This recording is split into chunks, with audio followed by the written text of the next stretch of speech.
Добар ден, го гледате неделното интервју на Радио Слободна Европа. Наш денешен гостин е министерот за одбрана Фатмир Бесими. Господине Бесими, дали за Македонија НАТО и натаму е приоритетна цел? Секако, тоа е приоритетна цел за Република Македонија и е работа што и цел што сите граѓани на Република Македонија ја посакуваат. Значи тоа без дилема останува и ние работиме во тој дел, секако дека тој пат не е едноставен. На многу сфери треба да се работи, ние во областа на одбраната и во областа на тоа што треба да се постигне стабилност во земјата и регионот и даваме нашите напори и во придонесот за меѓународниот мир.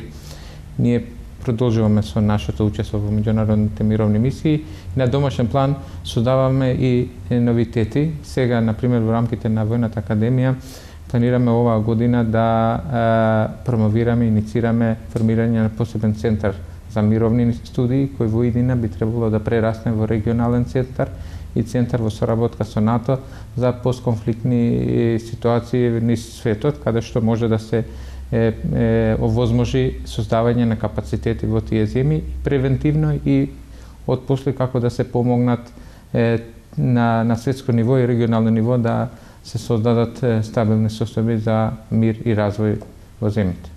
Дали истиот ентузијазам го гледате и кај вашиот коалиционен партнер во владата?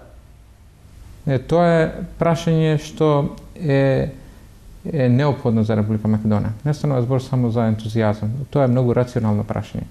Евроатлантските интеграции и членството на Република Македонија во НАТО и ЕУ е работа што е неопходно за стабилноста на регионот и тука нема простор за емоции или ентузијазам. Ова е едноставна работа што треба сите заедно, било тоа да се владеачки политички партии или опозицијски политички партии, да си го сработат своето и да постигнеме целта.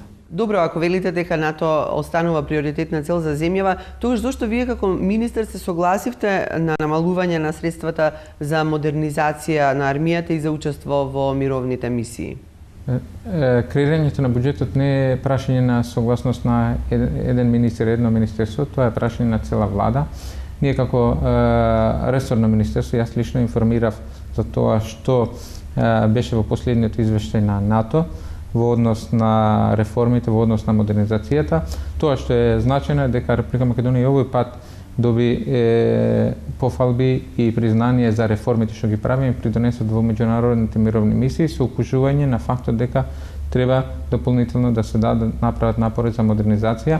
Меѓутоа, реалните економски прилики во Република Македонија не ни создадува таков простор за да можеме ние да во ова фаза да алоцираме повише средства за модернизација и тоа е прашање на долгорочен план што Република Македонија ќе го направи.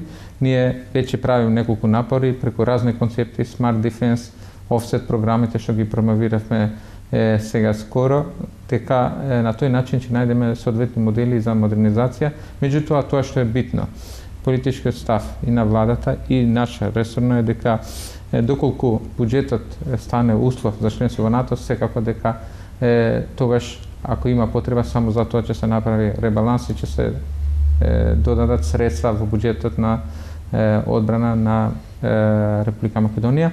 А тоа што е факт што треба да се спомне, дека и покрај овие периоди на намалување на буџетот, низ цел период, значи средствата што се наменети за меѓународни мировни мисии останале на исто ниво. Така да тоа покажува фактот и политичката позиција на Република Македонија визави целите на НАТО дека останува кредибилен и достојден за остварување на целта на НАТО, односно воспоставување на глобалниот мир. Како ја оценувате безбедносната состојба во земјава во последните месеци со оглед на меѓуетничките тензии?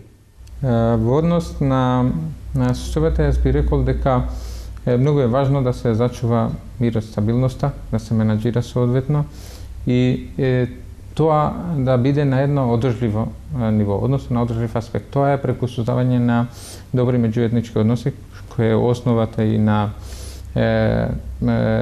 Охридскиот договор. Меѓутоа, тоа што уште поважно, тоа е дел од нашиот устав.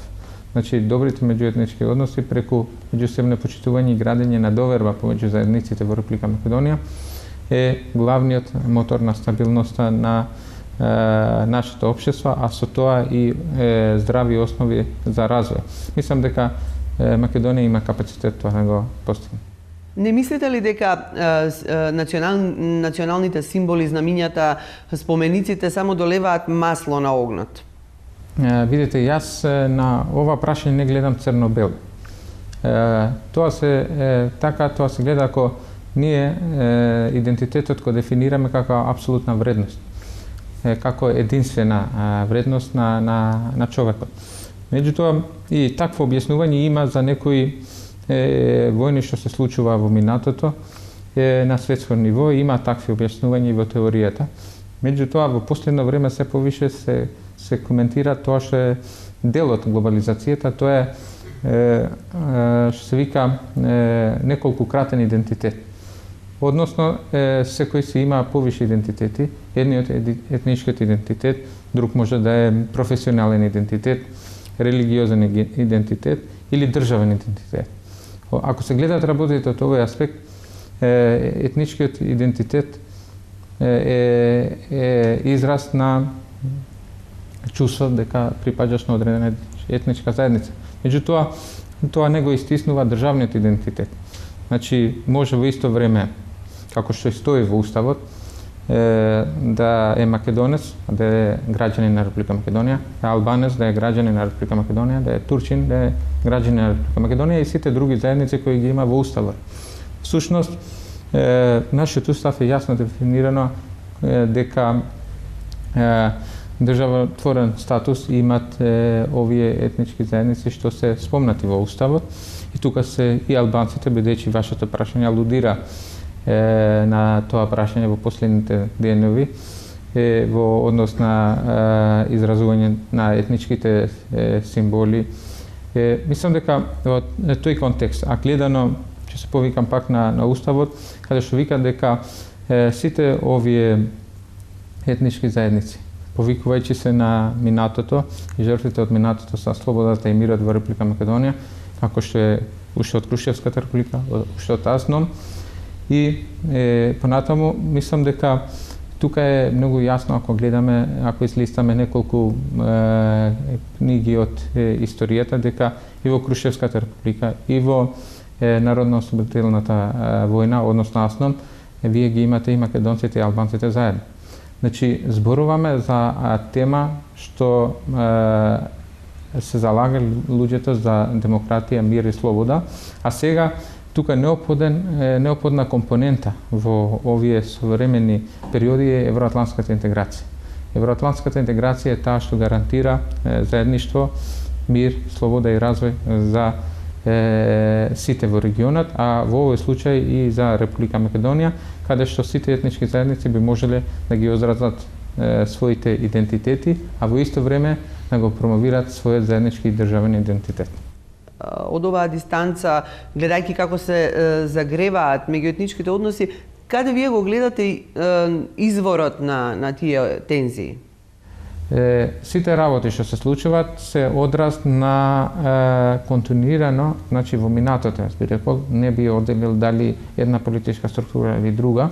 Меѓутоа, значи, тука во некој момент треба и некогаш да сме и автокритични, значи дека недоволно е работено во, сега зборувам, не политички периоди, туку генерално за меѓуетничките односи. Односно, треба, или кажано поафирмативно, треба уште повише да работиме за меѓуетничките односи. Ова е само сигнал дека Република Македонија има уште работа за подобрување на меѓуетничките односи. Меѓутоа, тој пат треба да се оди и Република Македонија во тој пат чекори со сите предизвици што ги имаме, меѓутоа мислам дека тој пат е јасен, тој пат е Македонија во ЕУ, тој пат е Македонија во НАТО. Ќе се вклучите ли во трката за градоначалничките места? За тоа е рано, ова што го правам во Министерство за одбрана и е многу важно за Република Македонија. Темата што се однесува на локалните избори е официјално уште далеко, ние како партија сме добро структурирани и кога ќе дојде тоа на дневен ред, секако дека и јавноста ќе знае. Ви благодарам за разговорот. Благодарам на вас. Го гледавте неделното интервју на Радио Слободна Европа. Пријатно!